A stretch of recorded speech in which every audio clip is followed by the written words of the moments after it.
Okay guys, mamimili po tayo ng okra, ayan, tsaka ang palaya na may talong.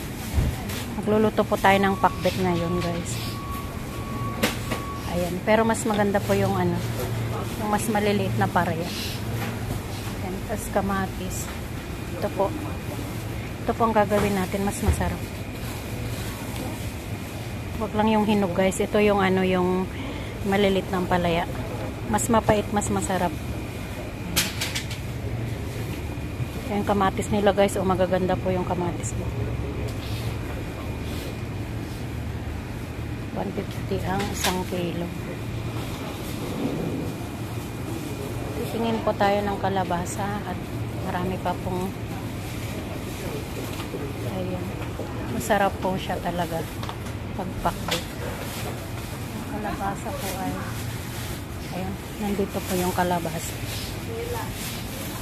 Tingnan po natin kasi yung mas mas matandang kalabasa, mas maganda po. Sarap po niya guys, oh. Ayan. Magluluto po tayo ng pakbet.